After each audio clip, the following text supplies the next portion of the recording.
Hello बच्चों, good morning. Physics की online class में आपका बहुत बहुत स्वागत है।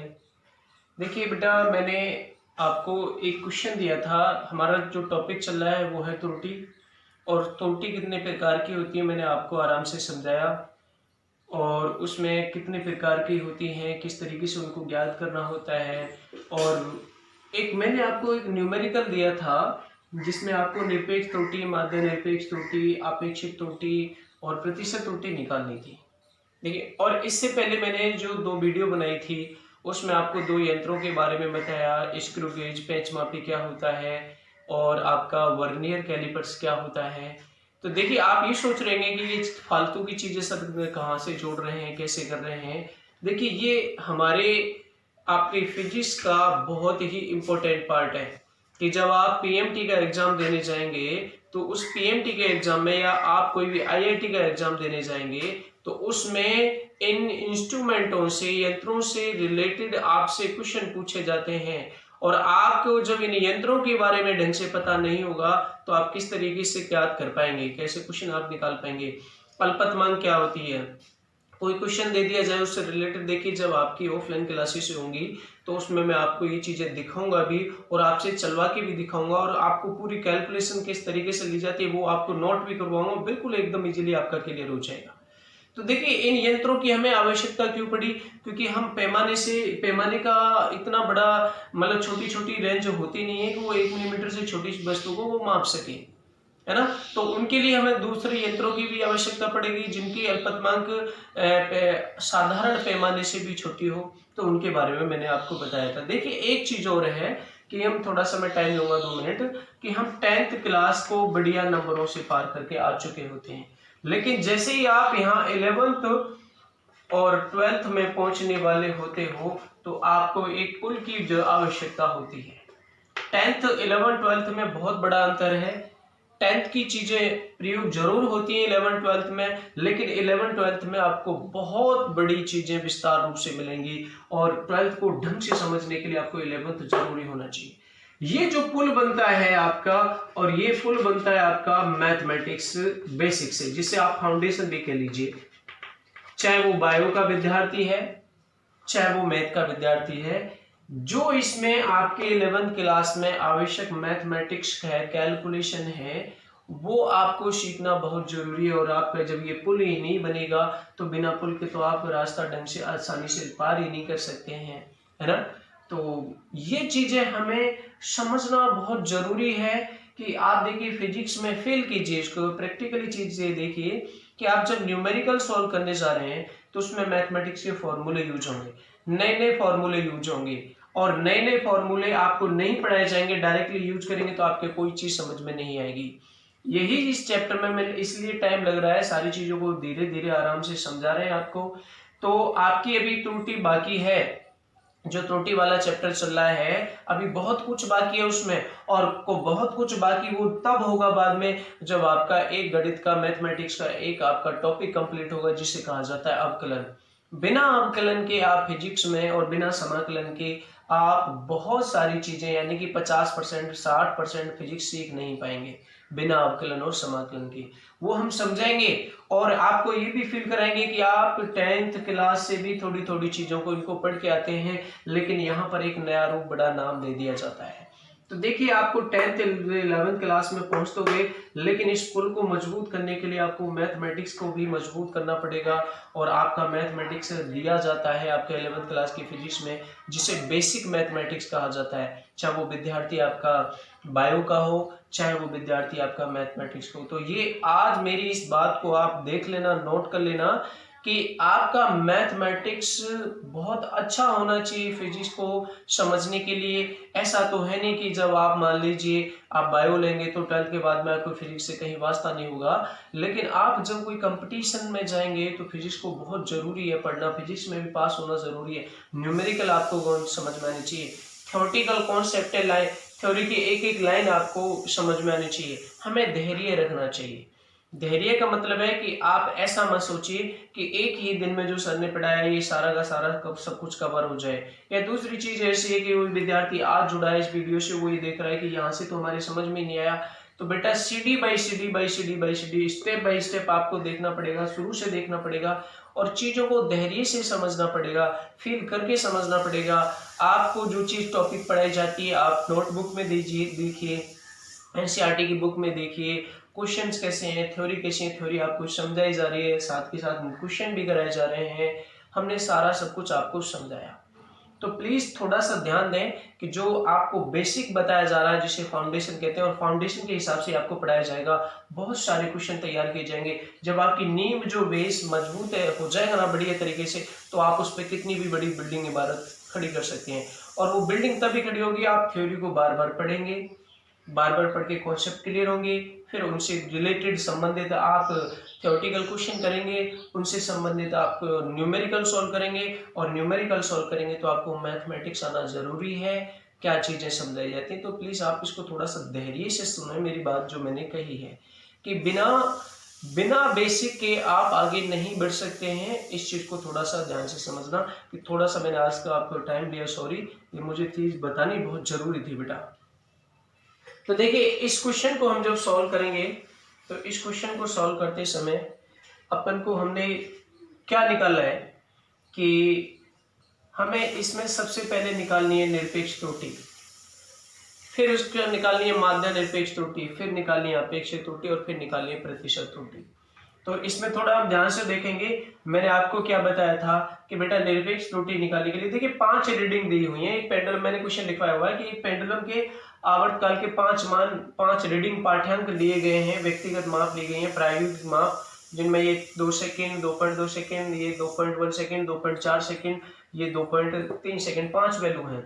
सही मान आपको पता नहीं है, तो सही मान यानी कि जिसे वास्तविक मान कहते हैं, उसे करने के लिए हम सभी पांचों का एवरेज निकालते हैं, जिसे माध्य मान भी कहते हैं। तो टी माध्य जो निकलेगा वो होगा आपका T1 plus T2 plus T3 plus T4 plus T5।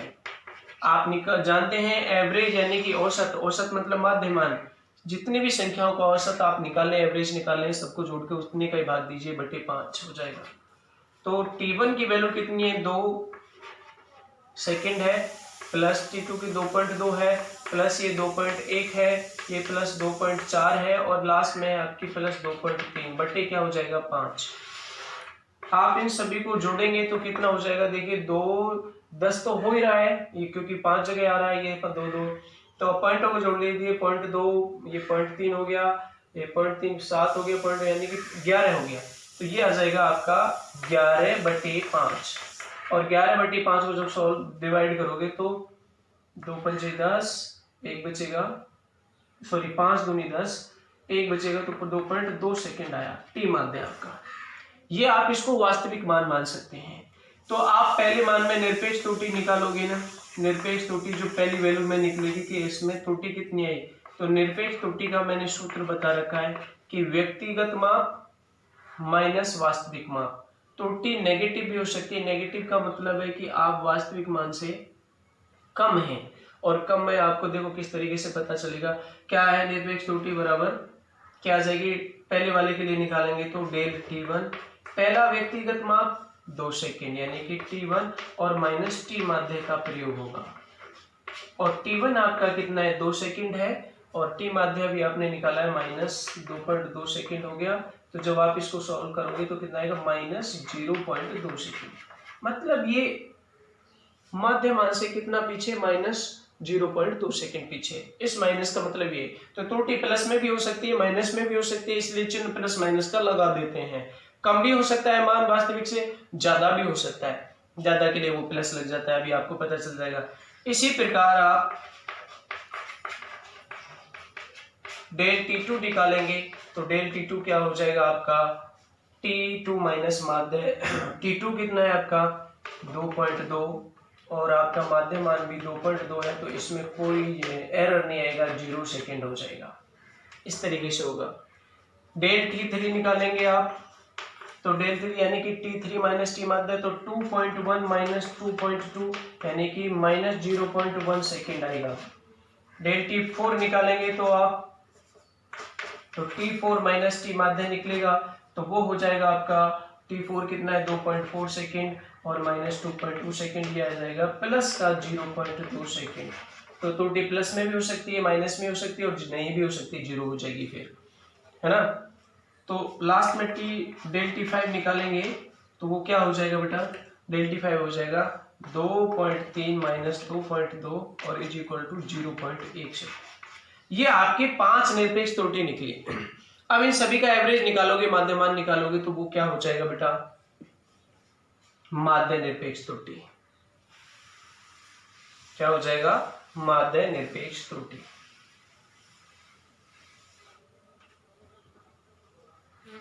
देखिए माध्य निरपेक्ष त्रुटि को किससे निकालेंगे, यानी कि निरपेक्ष त्रुटि का माध्यमान निकाल दीजिए। ये मैंने आपको बता रखा है कि किस तरीके से करेंगे। इसको डेल टी मीन से दर्शा देंगे। क्या होगा, del T1 plus del T2 plus del T3 plus del T4 plus del T5, है ना, बटे क्या आ जाएगा आपका 5। ये हो गया, ठीक है। अब जरा ध्यान से सुनिए बेटा, सब ये वैल्यू रखेंगे। अब आप ये सोच रहे हैं कि सर यहाँ पर हम प्लस वाला है तो प्लस रखें, माइनस वाला है तो माइनस रखें। ये तो त्रुटि प्लस माइनस कम और ज्यादा को दर्शाती है, लेकिन जब सबका एवरेज निकाले हो तो आप एक ही जैसा चिन्ह लेते हैं और चिन्ह लेते हैं आप प्लस का। तो यार डेल टी क्या हो जाएगा आपका, डेल टी मीन आपका डेल T1 कितना है बेटा 0.2 सेकेंड, यानी कि 0.2, और डेल T2 कितना है 0 तो प्लस 0। अगला वाली वैल्यू कितनी है 0.1 आएगी, माइनस की है तो, लेकिन यहाँ पर प्लस रखेंगे क्योंकि आपको सबका एवरेज निकालना है, एक जैसा चिन्ह लेंगे। प्लस क्या हो जाएगा, इसके लिए अगला डेल T4 0.2 हो जाएगा और लास्ट में आएगा 0.1 बटे क्या आएगा 5। सबको जोड़िए 0.2, 0.3, 0.5 और 0.6, यानी कि 0.6 बटे 5 आ गया। जब आप इसको सॉल्व करेंगे तो कितना आएगा, 0.6 को देखिए 0.6 को आप सॉल्व कीजिए।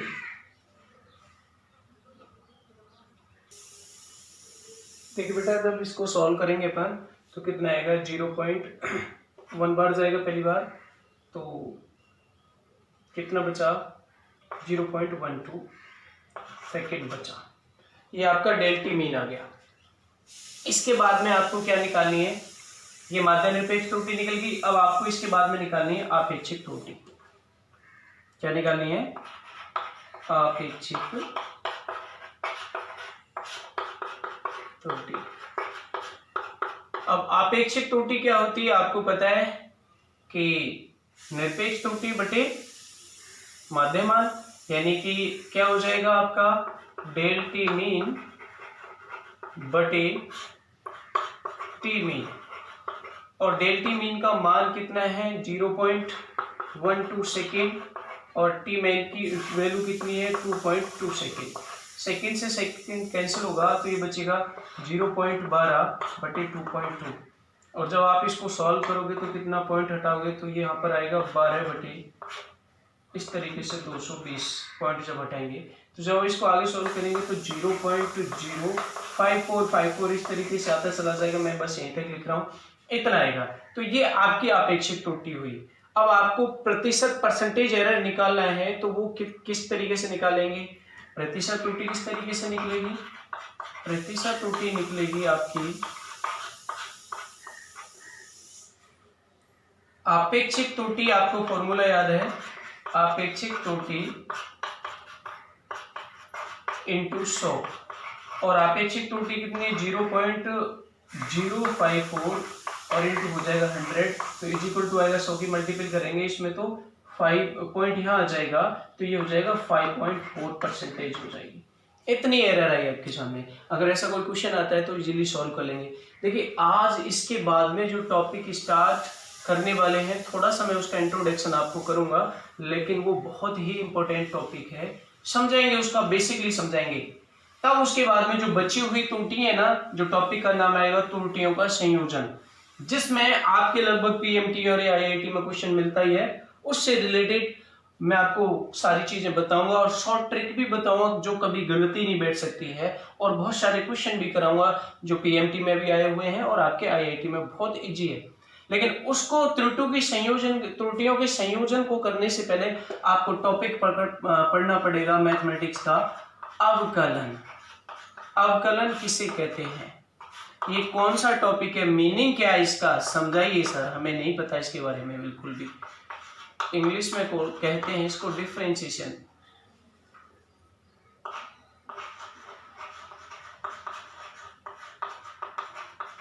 तो देखिए डिफरेंशिएशन शब्द जो समझ में आ रहा है ये मोस्टली डिफरेंस निकाला जाता है, और जो अवकलन का मीनिंग होता है ना, अवकलन का मतलब होता है, अवकलन का सीधा सीधा अर्थ जो हम कहते हैं, अवकलन का अर्थ परिवर्तन की दर से होता है, परिवर्तन की दर से है। मतलब क्या हुआ, अर्थात मतलब इंग्लिश में बोलते हैं रेट ऑफ चेंज, क्या बोलते हैं इसको, रेट ऑफ चेंज।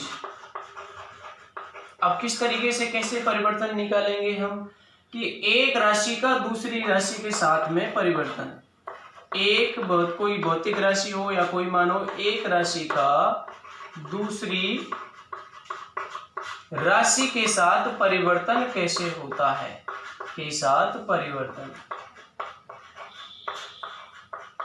बड़े आराम से समझाएंगे।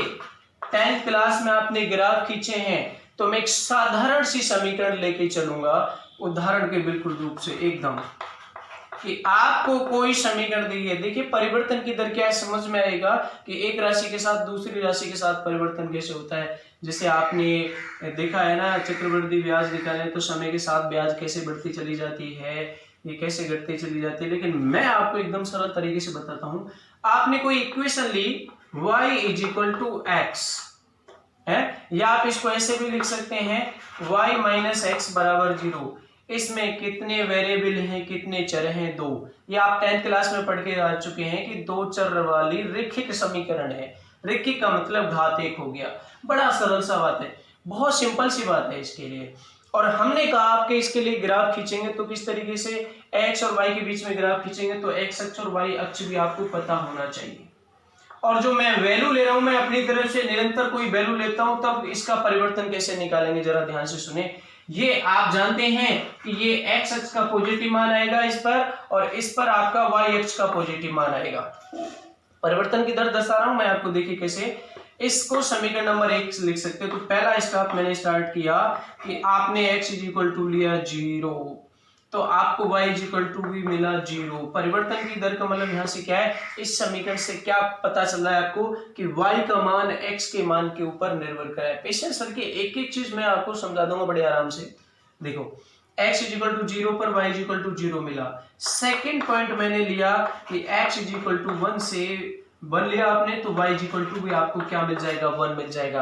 आप यहां दर्शाएंगे ये निर्देशांक जो बिंदु होते हैं जहां पर x अक्ष और y अक्ष काटते हैं एक दूसरे को, वो आप सब जानते हैं बच्चे, 0,0 होते हैं। मैंने पहले कहा था कि आप कुछ चीजें इनमें से 9th 10th में भी पढ़ के आए हैं जो हम यहाँ पर यूज करेंगे।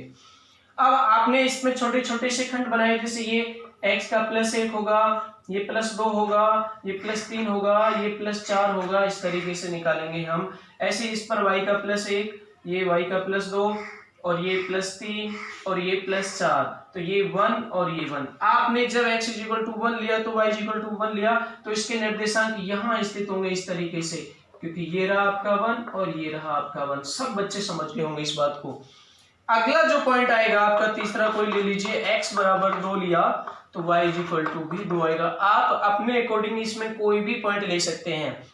ये भी आप जानते हैं कि जब हम ये सरल रेखीय समीकरण है, यानी कि रेखीय समीकरण मतलब इसकी एक घात है और 2 वेरिएबल हैं, जब इनके सभी निर्देशांकों के अपनी अपनी तरफ से मान लेकर के उनको मिलाएंगे तो एक सीधी सरल रेखा प्राप्त होगी, क्योंकि ये समीकरण आपकी सीधी सरल रेखा की। आप 10वीं क्लास में अच्छे विद्यार्थी है ना, खूब पढ़ के अच्छी तरीके से आते हैं कि किस तरीके से ग्राफ खींचा जाता है, वही मैं यहाँ पे कर रहा हूँ। अब देखिए परिवर्तन कैसे हो रहा है, देखिए x बदला तो y भी बदला, तो परिवर्तन की दर का मतलब x के साथ साथ y भी बदल रहा है। आपने x इज इक्वल टू आगे लिया 2, तो y इज इक्वल टू आपका कितना आ जाएगा 2। तो आप लीजिए ये पॉइंट कौन से हो गए बेटा, ये 2,2। अगला पॉइंट मैं 3 लेता हूं, x बराबर 3, तो आपको y इज इक्वल टू भी क्या मिलेगा, 3 मिलेगा। ठीक है, तो इस तरीके से आप ये रहा 3 और ये रहा 3, आप इस पे आप पॉइंट मिलाएंगे तो ये इस तरीके से आता चला जाएगा। अगला पॉइंट आप अगर कौन सा लेते हैं कि x इज इक्वल टू 4 लिया है, ये चौथा पॉइंट लेते हैं हम, ये चौथा तो ये हो गया, पांचवा हो गया, x इज इक्वल टू आप 4 लेते हैं तो आपको y इज इक्वल टू 4 मिलता है। हम यहीं से समझ पाएंगे आराम से, इतना ही करेंगे, इससे ज्यादा कितना भी कर लें वो आपको पता चल जाएगा। तो ये पॉइंट 1,1, ये पॉइंट 2,2 और ये पॉइंट निर्देशांक 3,3 और ये पॉइंट आपके निर्देशांक 4,4। आप इनको मिलाएंगे, शुरुआत 0,0 से होती है, तो आप यहीं से जब मिलाएंगे तो एक सीधी सरल रेखा मिलती चली जाएगी। आप क्या नोट कर पा रहे हैं इसमें, आप इसमें ये नोट कर पा रहे होंगे कि आपने जैसे जैसे x का मान बढ़ाया वैसे वैसे y का मान बढ़ा। अगर आप घटाएंगे तो घट जाएगा, अगर आपने x का मान यहाँ पे माइनस कर लिया तो y का भी माइनस में आने वाला है, तो वो माइनस वाले में ग्राफ आ जाएगा। आप निर्देशांक अच्छी तरीके से पढ़ते हैं कि 4 चतुर्थांश होते हैं, 4 क्वाड्रेंट होते हैं। ये पहला वाला है x प्लस x और प्लस y पॉजिटिव तल होता है, इधर वाला माइनस x और y प्लस का y होता है, और ये इधर वाला जो चौथा आएगा इसमें x भी माइनस का और y भी माइनस का, इस वाले में y माइनस का और x प्लस का। ये आप अच्छी तरीके से पढ़ के आ चुके हैं। अब हम आपको डिफरेंस शो करेंगे कि क्या बढ़ाएंगे, ये आपकी वैल्यू है मान के चले x1 और ये जो वैल्यू है आपकी ये कितनी है x2, यहाँ इसके लिए y1 मान लें और यहाँ इसके लिए y2 मान लें। तो ये चीज आप यहां से ढंग से समझना, नोट करना।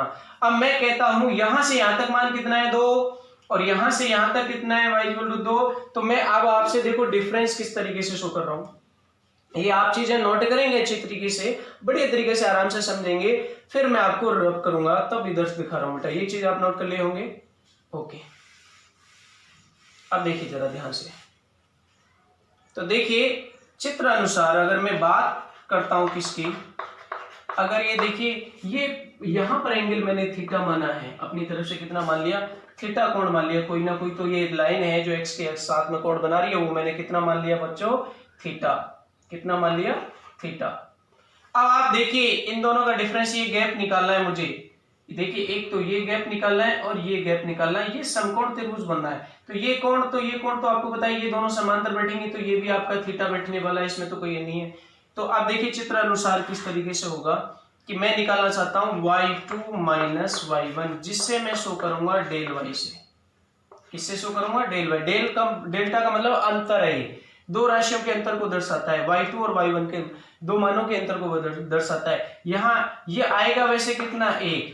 क्यों आएगा, क्योंकि y2 की वैल्यू 2 है और y1 की वैल्यू 1 है, तो ये कितना आ जाएगा आपका, 1 आ जाएगा। ऐसे ही मैं आपको निकालना चाहता हूं कि x2 माइनस x1, क्या, x2 माइनस x1, तो ये आपका कितना आ जाएगा, डेल x। क्या आ जाएगा बेटा, डेल x। और इसकी भी हालांकि वैल्यू कितनी आएगी, 1, क्योंकि 2 माइनस 1 इज इक्वल टू 2। तो आप यहां से इस समकोण त्रिभुज को जरा देखेंगे तो देखो क्या मिलेगा। इस समकोण त्रिभुज का मैं नाम दे देता हूं ABC। अब समकोण त्रिभुज मैं ऊपर से मिटा देता हूं, इसके बाद आपको वहां लिखाओगे, देखते जाना मैं कैसे कैसे लिख रहा हूं। इस तरीके से देखिए चित्र में समकोण त्रिभुज बना, आपका समकोण त्रिभुज बना ABC में tan थीटा बराबर निकालिए, और tan थीटा बराबर क्या आता है, लंब बटे आधार। और लंब कौन सा होता है, थीटा के सामने वाला, और आधार कौन सा होता है, ये वाला, क्योंकि इसके सामने वाले तो हमेशा कर्ण आएगा 90 डिग्री वाले। लंब कौन सा हो गया, BC, ठीक है बेटा। और आधार कितना हो गया आपका, AB। अभी आपने ये जो वैल्यू निकाली है ये आपकी डेल y यानी कि y2 माइनस y1, यही तो निकली, ये इसके समांतर है, तो आपकी BC इज इक्वल टू मिल गई आपकी डेल y। और ये AB, ये गैप यानी कि ये इसके समांतर है, और ये कितना निकाला है आपने, वो x2 माइनस x1, जब तो ये मिलेगा। तो ये कितना आया बेटा, AB कितना आया आपका, डेल x। क्या आया, डेल x। ये अलग अलग राशि नहीं है, एक ही राशि है, दो का अंतर है, यानी कि एक की जगह ये डेल y है आपका, बस इतना ध्यान रखना। अब ये मान रख दो बराबर क्या हो जाएगा, ये del y upon del x. अब मान के चलते हैं अंतर और छोटा छोटा करते चले जाएं, और छोटे से अंतर के लिए हम किसका प्रयोग करते हैं, अगर आपका ये डिफरेंस है और कम होता चला जाए, अंतर कम होता चला जाए, तो डेल वाई किस में कन्वर्ट हो जाएगा, डी वाई में। डी वाई का मतलब ही अंतर है, तथा आपका डेल एक्स किस में कन्वर्ट हो जाएगा, डी एक्स। तो ये अब आपका क्या हो जाएगा, जब लिमिट कन्वर्ट करोगे तो इसकी तो हो जाएगा यहाँ से tan theta is equal to होता है d x upon d y, sorry d y upon d x. ये चीज परिवर्तन की दर को दर्शाती है, अवकलन को रूप को दर्शाती है। और कहाँ से देख लो किस तरीके से हमने निकाला है, आप ये चीज यहाँ तक पढ़ोगे और बाकी इसके बारे में फुल ब्यौरा और आगे जितना भी चलेगा वो हम कल इनके कुछ सूत्र भी बताएंगे और बाकी अवकलन करना भी सिखाएंगे।